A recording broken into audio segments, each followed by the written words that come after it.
Hi, I'm Dr. M. Kamakshaya, open source software evangelist and also a freelance full stack developer.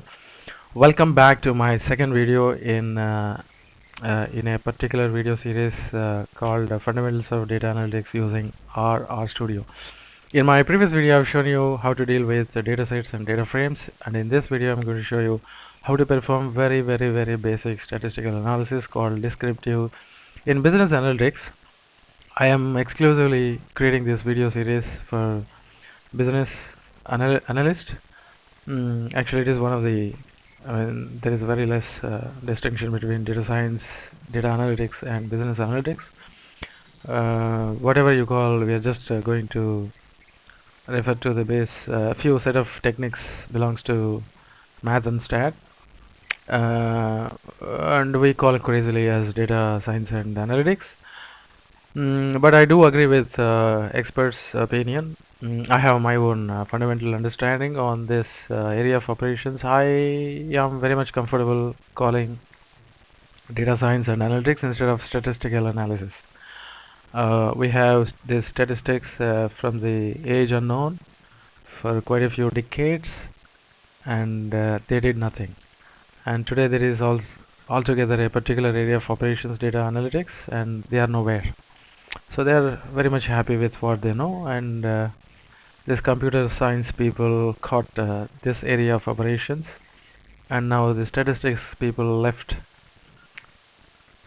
nowhere, kind of thing. Okay, now it is very imperative for you to be proficient in computer languages today to perform statistics. We can't afford to do the same age-old ways of performing statistical analysis on plain paper with the help of a writing instrument. Now in this video I'm going to show you how to perform. When I talk about descriptive analytics, there are three major types of categories of measures. Number one, measures of central tendency. Number two, measures of dispersion. Number three, measures of shape. Now it is very easy to do measures of central tendency, measures of dispersion, but for kurtosis and shape you need to have a particular package called psych, or maybe any other package. You have quite a few packages in. I prefer psych because it has the top techniques. I mean, you can just finish all your data analytics using that package. You can start with measures of central tendency and then end with structural equation modeling. I have that library in my computer. If you don't have that, then you need to use install packages, and then you have to execute a command called psych, and please be cautious. You have to mention the name of the package inside. By the way, this was written by a very great soul. He's still alive. I'm sorry to call him a soul. In Northwestern University, his name is William Revel. He's like a guru to me. I mean, I'm incognito student to William Revel. I mean, I assume that he is my guru. He don't know who I am. And the fun apart, and actually he's a very big professor in Northwestern University who has created a particular package called Psych. This is highly useful for beginners. You can just finish all your data analysis using this and now after you type like this, press enter. Now if you have Psych inside, then you may or may not be able to install this package. My system is a bit slow and you need to wait for a couple of minutes. Now the installation is going on, which means your package, I don't have that package, it seems. So now it is installed. Once you install this, you should be able to pick up that library from this particular tab, right bottom panel. You have to search for Psych, and you should be having that library here. Either you can select this here, or that is not the way we do inside RStudio. You can come here into the left bottom pane, which is a console. Then you have a function called library. It is always better to do the things inside the console instead of just using the GUI. Now Psych, it is going to show you the Now you can just press enter, but I'm not going to do this because I wanted to show you a few basic functions without using packages. Now when you are in console, you are automatically inside a workspace. Your workspace is a combination of different assets. And now if you want to know the details of your workspace, then you have a command called session info. This is just a function. When you press this, or will return you with very rich information related to your present workspace. Now let us understand what is there in this output. There is a version. Now you see this is a bit different from the version which I have shown you earlier in the console. Now when you go to the R download, here you have this 3.6.2, but in my computer I have 3.6.1, which was released on this date. Now I have a platform. This is 64-bit machine, and R is running on minimal GNOME Windows library. So R do not understand that it is running on top of the Windows. It is playing the game upon a particular library known as MinGW32 and as well as x64. So since this is a 64-bit machine, it doesn't matter what kind of binaries or the build you have or in your Windows. It doesn't matter if it is either it is 32 or 64. It doesn't matter for your analysis. You can use either of the. Now just below that statement you got Windows 7 64-bit build, something like that, service pack 1, and it will show you the entire information of your operating system together with very rich information related to the attached packages. You see you got 1 2 3 4 5 6 7 packages attached in your workspace, and there are a couple of other the packages which are loaded with a different namespace. I'm not talking about the workspace and namespace much detail. If you are interested, you can just go online and search for what is namespace in R and workspace in R, and you will get a lot of information. And that is not very much important for a data analyst, but if you are a developer, and if you are into the if you are creating software applications, then you need to know what is the distinction between the workspace and namespace. And there are a couple of other very significant highly popular information related to, which is useful for the software developers. Now I just wanted to show you the details of the attached packages. Now you see these are the base packages which are very much useful for us. Suppose if I would like to know what are the different functions. As I said, R is a functional programming language. It is not a multi-paradigm language just like Python. I have a particular package attached, a base package attached in my workspace known as stats. Suppose if we would like to know what are the different functions available from this package. A package is just nothing but combination of the functions, datasets, procedures, methods, and etc. like documents, manuals, and all. We just need a function to perform analysis. We don't need each and everything available from that package. Now suppose if you would like to know what are the different functions available inside this package, then you have a command, a statement called ls, open the parenthesis, within double quotes you write package, then colon stats. Now let's see what's going to happen. You see I got the list of all the functions. You have approximately how many? 445, 46, 47, 48, 448 functions available for your analysis. You see, let us go. This is ACF auto correlation function, and there is AOV. This is actually ANOVA, and there is chi-square test, and there is you see you got quite a few other functions. You got lag, log, something like KS test. This is a statistical test performed on datasets. And then you should be having a particular method called mean. I think you don't have here in this. You should be having that somewhere. Suppose if I would like to search for, you have weighted mean but you don't have the mean. I think you have m should be after n. Soon after finishing m, your m should start. I think you don't have the mean function in this package. Let us go for session information. 1 second. Let me clear my console. Control L. Now this time session information. And now what are the other packages? You have graphics, there is methods and base. Yes, I guess the mean function mean should be inside this base. Now the same fashion, ls package colon base. Now I think you should be able to pick up this function called mean, because I need to use this method since I am talking to you descriptive analytics. Mean is one of the popular. M should be well ahead of. Yes, you got the mean here. This is number. Suppose you want to search for a particular function, you just have to save that as in some object, and then you see I can save the entire list inside an object, package base, and then press enter. Now we have this information inside X. Now grep, which means search for what mean inside this X. Okay, now you got how many? There are 1 2 3 4 5 6. There are 6 words associated with this. Now let me see what is this 705.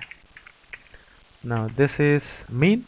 That is what we would like to have for our analysis. And now the 6 is going to be the function mean date. We don't want this. And the 707 is going to be mean default. We don't want this. And then 8 to 10, 710. Now you got mean difference, mean difference. We want this one, 705. So the function which we are searching for is available from this particular index, that is 705.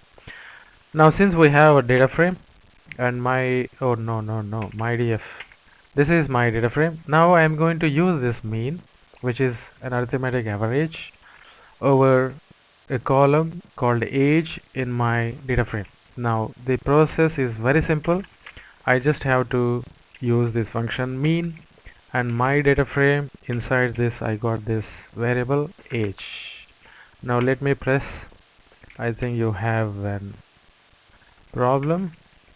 Yeah, since this is, I should use $, and then it will show you all the variable names. Now when you press this is what this is called slicing. The other way of accessing the columns inside a data frame using a $. So this statement calculates arithmetic mean, and we are using this function mean in order to find out how to calculate arithmetic mean over the column with the name age. Now the average age of these sample individuals is 50 years. Now in the same fashion, I can also go ahead and compute the mean for gender. Now the average, I think I don't have that gender here. It is better to use, yes, gender. Yeah, gender is categorical. It is not possible for us to, because gender is male, female, it is meaningless to have the arithmetic mean. We can go for S1. It is a study characteristic. Maybe it stands for satisfaction. You can assume that there are 3 questions that deals with satisfaction. Now when you press this, your average, arithmetic average for this particular column is 2.625, which is greater than 2, less than 3. So it is below average. The satisfaction of these respondents is below average. This is how we can interpret the data. Now this mean is a function which is one of the very gigantic, very popular function. I can say the foremost method which quite often used by the statisticians. Now whenever we have the mean, it is also meaningful to have another measure called standard deviation. And standard deviation is a byproduct of the variance. First let me show you how to find out the variance. There is a function called var. Again, it is not the part of the base, it is part of the stats. You just have to use that function var and then mydf, and I want to use this I want to find out the variance of age. because I already have the mean in my hand. Now you just have to press tab button in order to access that column. Now you see this is the variance. That is too much. The variance for this variable for a value which range from 20 to 80, 540. Anyway, the variance is actually is not a robust measure. We need to have the standard deviation. Suppose if you would like to compute standard deviation, by the way, I'm talking about the measures of dispersion. I finished mean, and there are a couple of other measures of central tendency. They are median and mode. You can find out the median but not the mode. You need to have the psych. Now I'm going to show you how to compute the standard deviation. If you would like to calculate the standard deviation, you have to press SD and then mydf, open your dollar sign, and then I'm going for the h. Now you see you got 23. Now even this is a very huge value. For a mean of 50, having standard deviation 23.28 is too much. Now that is going to show you that the shape is, we don't know whether it is normal or not, but I don't think it is. A perfect normal distribution is going to have a mean of 0 and a standard deviation of 1. So when you compare this 23.28 for 1, it is too much, and 0, the 50 is too significantly different from 0. Anyway, we need to carry a few statistical tests to test if this age distribution is normally distributed or not. Anyway, that is beyond the interest of this video. I just would like to show you. So now I've described you mean, a couple of measures of central tendency, mean and median. I didn't talk about median. If you want to find the median, mydf, same fashion, age. Now we can press, it is 42. It is very close to 50. Doesn't matter. Just 8 difference. 50 minus 42 is 8. 8 is not a big difference. It's roughly close to normal distribution. Now I've shown you how to compute the mean, median, and I've also shown you how to compute the variance and standard deviation. Now I am going to show you how to compute the kurtosis and skewness. I don't think you have a function cut. Now you need the library psych, which we installed earlier. Now the psych is attached. Now let's use the same ls package colon psych. Now let's see what are the different functions available. Do we have kurtosis inside this? Let's search for that. Grep, let me save this. I think I have in the history. Now this I save into an object called x. Now grep, I should be having inside my history. Grep, I call it as cut, and then x. Let's see. Yeah, you have that function in index number 222. Now x, and then use this 222, then you should be able to Kurtosis. You got a function called Kurtosis. Now since I came to know that there is a function called Kurtosis, now mydf $h. Now this possibly, yeah, we have very bad kurtosis value for this distribution h. We came to know mean, which is 50, and standard deviation 20 point something. Now the kurtosis is minus value, which means we have a problem of plateautic effect in our data distribution, which means it is your distribution is flat. Now we are going to find out the skewness. Let us grab for that function skew in x. Now let's, yeah, you have that function in index number 387. Now we can use that number here, 387. Now you have a function called skew. Now you think inside your history you got this function kurtosis. Now you just replace that with your required function. Now let's see, yeah, kurtosis is very close to 0, which means it is neither negative nor positive, but close to 0. But there is a little positivity. There is positive skewness in the distribution, but that is not, I don't think that is too much for to be deviated from the normal distribution. Now with all this analysis, descriptive analysis, I didn't finish the entire analysis. With all this numerical analysis in descriptive analytics, we can make a rough assumption that the underlying distribution, which is age, is roughly normal but not perfectly normal. So that is what is the inference from all this analysis. And I'm going to show you how to plot this data, age.